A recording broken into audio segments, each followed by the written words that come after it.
ಬಹಳ ವರ್ಷಗಳ ಹಿಂದೆ ಬೆಟ್ಟಗಳು ಮತ್ತು ಹಸಿರು ಕಾಡುಗಳಿಂದ ಸುತ್ತುವರಿದ ಒಂದು ಚಿಕ್ಕ ಹಳ್ಳಿಯಿತ್ತು. ಆ ಹಳ್ಳಿಯಲ್ಲಿ ಅರ್ಜುನ್ ಎಂಬ ಬಡ ಆದರೆ ಪ್ರಾಮಾಣಿಕ ಯುವಕ ವಾಸಿಸುತ್ತಿದ್ದ. ಅವನು ತನ್ನ ವಯಸ್ಸಾದ ತಾಯಿಯೊಂದಿಗೆ ಬದುಕುತ್ತಿದ್ದ. ದಿನವಿಡೀ ಕಷ್ಟಪಟ್ಟು ದುಡಿದರೂ ಅವರಿಗೆ 2 ಹೊತ್ತಿನ ಊಟವೇ ಕಷ್ಟವಾಗುತ್ತಿತ್ತು. ಅಮ್ಮ, ಒಂದು ದಿನ ನಮ್ಮ ಕಷ್ಟ ಖಂಡಿತ ಮುಗಿಯುತ್ತದೆ. ನಾನು ಎಂದಿಗೂ ಪ್ರಾಮಾಣಿಕತೆಯನ್ನು ಬಿಡುವುದಿಲ್ಲ.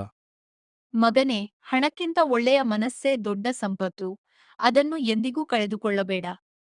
ಒಂದು ದಿನ ಅರ್ಜುನ್ ಕಾಡಿಗೆ ಕಟ್ಟಿಗೆ ತರಲು ಹೋದ. ಅಲ್ಲಿ ಅವನಿಗೆ ಗಾಯಗೊಂಡಿದ್ದ ಒಬ್ಬ ವೃದ್ಧ ಕಾಣಿಸಿಕೊಂಡ. ಮಗನೇ, ನನಗೆ ಸ್ವಲ್ಪ ನೀರು ಕೊಡುತ್ತೀಯಾ? ನನಗೆ ನಡೆಯಲು ಆಗುತ್ತಿಲ್ಲ. ಖಂಡಿತ ತಾತ, ಮೊದಲು ನೀವು ನೀರು ಕುಡಿಯಿರಿ.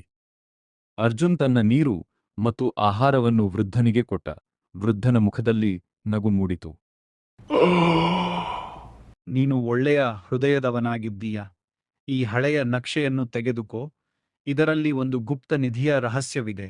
ಆದರೆ ನೆನಪಿರಲಿ, ಲೋಭಿಗಳ ಕೈಗೆ ಅದು ಎಂದಿಗೂ ಸಿಗುವುದಿಲ್ಲ.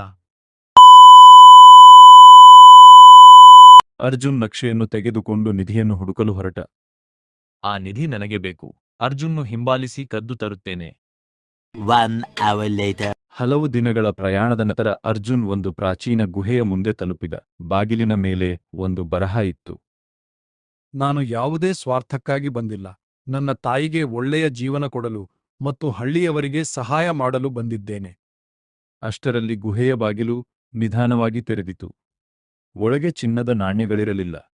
ಬದಲಾಗಿ ಅಲ್ಲಿ ಅಮೂಲ್ಯ ಬೀಜಗಳು, ಅಪರೂಪದ ಔಷಧಿ ಗಿಡಗಳು ಮತ್ತು ಜ್ಞಾನದ ಪುಸ್ತಕಗಳಿದ್ದವು.